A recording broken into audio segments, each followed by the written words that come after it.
Muy bien, estamos en el último bloque, estamos hablando sobre el tema de la corrupción y para ello invitamos a Juan Pom y también a Guillermo Noriega. Está muy interesante el tema. A ver, ¿ustedes recuerdan alguna experiencia internacional de cómo han podido eficazmente combatir a la corrupción? Juan, Guillermo, ¿algo que podría servir como de referencia, de camino para el caso mexicano, en el caso sonorense? Pues lo que no tengo el dato así preciso, lo que sí me he encontrado en la literatura es casos en algunos países orientales que han incorporado una sanción más estricta, por ejemplo, en casos de narcotráfico. Y esto me lleva a la propuesta, si quieran, ¿no? A la idea final, ¿no? Que quería yo comunicar en este programa, que es el efecto de reglas fuertes, el efecto de detener, ¿no? De detener comportamientos, de moldear conductas, ¿no? De decir, si hago esto, sí me la puedo brincar, pero resulta que va a haber este efecto en el momento en que se me descubra. Y no tenemos pues reglas. Ahorita, no sé si decíamos en el corte, platicamos si había en México alguna experiencia de algún personaje de la vida pública que estuviera todavía en la cárcel, ¿no? Pagando por algún acto de corrupción. Y lo que llegamos a la conclusión de que todos van saliendo con el paso de los años. Y luego se factura por un asunto político en lugar de facturarse por un asunto que tiene que ver con gasto de dinero público. El Bester la están procesando por evasión fiscal, ¿no? Sí, no por... Yo creo que ese es el delito menor que tiene la señora, sí. ¿no? Mira, hace no mucho yo le pregunté, le insistía a un funcionario público aquí estatal, ¿no? Y le decía, oye, en campaña el gobernador Padres prometió, entre varias cosas, crear una agencia anticorrupción. Y yo me quedó muy grabado y le dije, ¿y esta parte de la agenda va a algún momento a destrabarse? Y volteó y me dijo, ¿y quién? ¿No, hombre? ¿Y quién va a pagar la luz? ¿No? Y me quedó tan grabado, como diciendo, si todos nos vamos al bote, nadie va a quedar como para que al final apague la luz. O sea, me terminó diciendo, todos somos corruptos, chinte. O sea, hay que entender así, todos tenemos una cola que nos pisen. Y ayer le preguntaba a un funcionario federal, ¿qué va a pasar con la Comisión Nacional Anticorrupción? Si sí va a ser un compromiso cumplido del gobierno federal o no. Y me dijo, pues sí, pero espérate a que nos vayamos, pues, ¿no? Claro. O sea, sí, pero no con 2018, nosotros, aguanten, ¿no? Y seguramente van a buscar la manera en que nada más todos sean los delitos de aquí para allá, no los para atrás.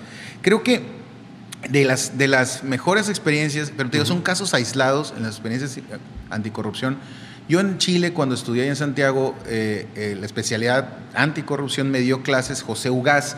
José Ugaz fue quien en aquel entonces Fujimori nombró como fiscal especial para poder llevar al juicio a Montesinos, a su asesor de seguridad nacional.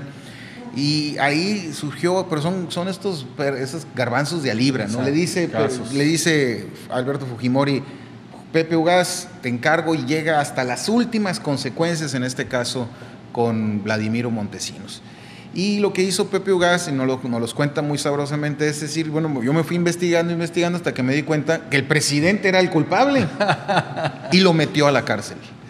Es decir, ahí es donde de plano, pues te digo, son garbanzos de a libra. El empleado terminó metiendo a su propio jefe, el presidente de Perú, a la cárcel.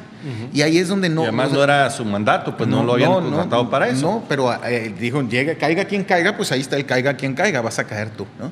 La India tiene experiencias muy buenas en donde tanto empresarios como personas, ciudadanos comunes y corrientes, fuera de la lógica política, terminan decidiendo emprender campañas. La campaña entonces, No More Bribe. Más para recuperar. Quiere decir que si la Contralora Ciudadana que tenemos aquí en el gobierno estatal decidiera cumplir con su función y con su obligación, ¿podría meter a muchos a la cárcel? ¿Está en sus manos? Sí, no tiene las herramientas legales. Si fuera una procuradora de justicia, ¿no? ¿no? Y tuviera capacidad del Ministerio Público. El expediente y se lo pasa a otra instancia donde probablemente el efecto... Donde probablemente, como todos dependen del gobernador, pues definitivamente no va a lograrse. ¿no? Por eso hay que entender, porque tú fuiste de los que planteaste que más que escoger a la persona había que rediseñar el sistema y los mecanismos, porque no era un asunto de cambiar de nombre. No, pues es que ellos cambiaron la puerta de ingreso. En vez de que nada más lo elige el gobernador va a escuchar a un comité ciudadano. Eso no abona en absolutamente nada, porque por más, si traemos a Pepe Ugaz de Perú, que ahorita anda luchando, anda peleando en la pelea para ser titular de Transparencia Internacional. Mira. Y le deseamos mucha suerte a Pepe. Pero si lo trajéramos y lo nombrásemos Contralor de Sonora, la depresión de entrada se nos iba a ir por depresión, ¿no? Sí. Y segundo, porque no iba a poder hacer nada, no iba a poder hacer gran cosa. No tiene las facultades la Contraloría. Y la verdad, desafortunadamente, este es un sistema que les conviene tanto que así va a permanecer hasta que no lo presionemos. Ahora, en México como que tenemos dos grandes problemas, uno a nivel nacional y otro a nivel local. A nivel nacional está rebasada la Secretaría de la Función Pública, están rebasados los mecanismos, por eso se planteó la Comisión Nacional Anticorrupción. Fue la primera iniciativa que manda el presidente a través de la bancada del PRI, y ahí está durmiendo el sueño de los justos y no aparece en la agenda de nada, de vez en cuando en el discurso de alguien, ¿no?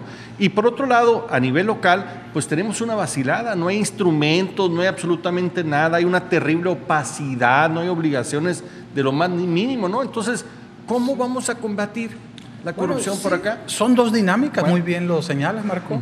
La dinámica federal, que tiene que ver con estos argumentos de avance, que no es más que retórica, ¿no? Sí. Y a nivel local, donde vemos ahora sí los casos de estudio, son la mejor evidencia para sustentar todo lo que aquí se está diciendo y que justifica este tipo de programas. ¿Por qué? Porque a nivel local sigue prevaleciendo toda esta parte de la discrecionalidad y la manera en que los gobernadores se han convertido en este cliché, en este lugar común de que se dice de pequeños virreyes o de virreyes grandes que hacen y deshacen. Pienso yo que hay una cuestión que tiene que ver con la manera en que los gobernadores son hábiles para cooptar al propio Congreso a través de algún momento ofreciendo más recursos para que los diputados locales se conviertan en gestores, que no es su atribución. Y generosos fondos legislativos, ¿no? Exacto. Discrecionales entonces, totalmente. El trabajo finalmente prioritario de los congresos es ser un contrapeso del Ejecutivo y por lo tanto, bien señalabas el caso de la Contralora. Muchos de los asuntos que tienen que ver con este tipo de temas en el gobierno del Estado de Sonora podrían atajarse en tanto hubiese empezado no por cambiar a una persona o crear una nueva oficina para mandar el que estaba, sino entrarle de fondo, entrarle de raíz para decir, sí queremos realmente detener esto. Claro. Yo les pongo un ejemplo. La ley de adquisiciones permite que si se trata de servicios se pueda asignar directamente, independientemente del monto. Qué padre, ¿no? O sea, ahí está legalizada la corrupción. Sí, por eso te digo, gran discrecionalidad. Ahí puede haber transparencia, pero no necesariamente quiere yo no he decir visto que está bien, ¿no? a nadie, a ningún legislador que diga, bueno, vamos a modificar dentro de todas estas cosas que tenemos que cambiar, la ley de adquisiciones, ahorita por ejemplo. Juan lo señalaba de una manera muy positiva. Hay un consenso, ¿no?, político desde la pluralidad en torno a la corrupción. Yo lo pongo en esas palabras. Hay un consenso entre las distintas fuerzas en el que este tema es el que menos les interesa. Sí. Y puede ser muy sexy para los discursos políticos y demás, pero es el tema que menos les interesa y es el que debería ser más urgente. No está, por ahí nos decían que sí estaba en la agenda legislativa de este año. Difícilmente va a suceder. Acuérdate que primero se estaba planteando la Comisión Nacional Anticorrupción como una agencia con capacidad de ministerio público y autónoma, con todos los elementos. Ya después le fueron bajando de rayitas. No, espérate, pues va a ser muy poderosa, pues ahora nos va a meter a todos a la cárcel. No, y a quien pongas, pues se nos va a echar encima, ¿no? Dando diente por diente. Entonces, que lo dejan molacho, ¿no? Vamos mejor a crear una fiscalía especializada. También la Comisión Nacional Anticorrupción, pero ahora una fiscalía especializada autónoma. No, sí está bueno, pero a partir del 2018, pues ya que nos vayamos, ¿no? Sí está bueno. ¿Y la Comisión Nacional qué va a hacer? No, pues prevención. O sea, es decir, vas desarmando y han ido desarmando lo que pudiese ser un diseño institucional funcional. Pero hay una cosa adicional que me gustaría señalar. Nuestro sistema está estructurado con base en muchas ocurrencias. Por un político, un presidente, se le ocurre crear las contralorías internas allá por los 80s para manejar su discurso anticorrupción y pues se ponen ahí los órganos internos de control y demás. Y luego se van creando el sistema de auditoría y fiscalización que tiene que ver con otra lógica ex post y ellos ya que se gastó el dinero lo revisan y luego la cuenta pública que no pasa nada y entonces a alguien más se le ocurre otra cosa y son parches. Y nuestro sistema nacional de rendición de cuentas no está interconectado. Y entonces, en palabras de Mauricio Merino, le hace falta que alguien se meta abajo y haga ese trabajo de fontanería institucional para que conecte una cosa con otro, un proceso con otro, revise la legislación y diga, bueno, pues hay que prácticamente tirar todo de la mesa y volver a construir en función de lo que sí estaba funcionando. A ver, estamos por terminar. Yo quisiera aprovecharlos, porque ustedes tienen experiencia, han estudiado y han vivido, desafortunadamente, los debates y las experiencias buenas y malas en los avances al respecto. ¿Cuál podría ser una ruta posible para avanzar en el combate de la corrupción en Sonora, Juan? ¿Cuáles serían los pasos posibles que deberíamos de enfocarnos para tener avances? Hay dos cosas. Una, lo que es la parte de la estructura, revisar, ver y poner con voluntad política los problemas de la estructura. Y eso me refiero a todo lo que hemos comentado aquí con respecto a las reglas y con respecto a lo que debe de verse como el deber ser, como deberían de ser las cosas, ¿no? Y por otro lado, la acción, la estructura y la acción.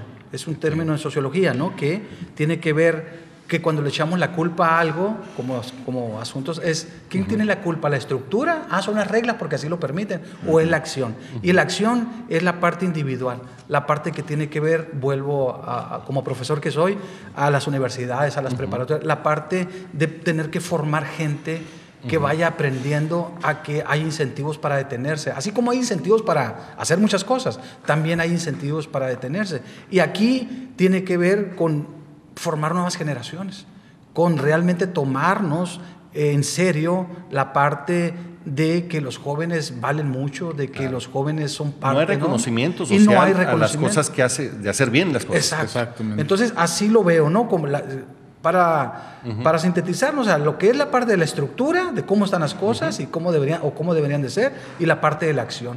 Y por lo regular vamos haciendo una mezcla, ¿no? En los análisis de estructura, acción, y al final de cuentas podría alguien con mucha voluntad.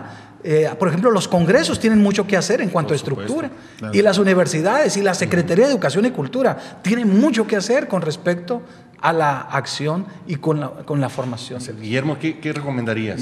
Manejarlo en dos niveles. Rápidamente, una vez estaba dando una conferencia sobre esto en Kansas City, y me preguntaban ya al final, oye, pero es que en México hay mucha corrupción. A mí una vez un policía se estaba infartando ahí, un señor. Me pidió dinero y ¿cómo es posible? Le tuve que dar $100. Y le dije, bueno, pues es que hay niveles de corrupción, ¿no? En México lo sufrimos a nivel micro y a nivel macro, pero ustedes, el día de ayer salió que el gobernador de Illinois estaba vendiendo el escaño en el Senado de Barack Obama, ¿no? Y obviamente así en todo el auditorio se oyó bastante fuerte. Ninguna sociedad está exenta de esto, pero sí que yo lo dividiría en niveles. Vamos a buscar la manera de prevenirla. Ha habido muchas y se tienen que fortalecer iniciativas tanto sociales como públicas, una política pública fuerte de prevención para que suceda esto, ¿no? Tanto universidades, instituciones y demás, generar un cambio social, ese cambio cultural que tanto nos poner de moda la ética, los valores, poner de moda la ética pública, reconocer las cosas cuando se hacen bien. Segundo, hablar de lo que es la estructura, como dice Juan, más bien es como armar un Lego al mismo tiempo todo y construirlo de un todo, pero sí se puede. Tendríamos que modificar las leyes y las instituciones, y ahí es donde creo que es lo complicado. Cuando tienes cáncer, como decía, ¿cómo previenes que te siga dando cáncer y cómo lo combates? Pues necesitas un veneno muy fuerte. Lo importante es que sí hay camino, y hay experiencia, y hay mejores prácticas, bibliografía suficiente para poderlo resolver. Bastante. Todo nace de la voluntad política y del ejercicio ciudadano de exigir a nuestros gobernantes que esa voluntad política existe. Nace por ese tipo de cosas. Estamos teniendo un programa sobre corrupción. Ese tipo de cosas importan.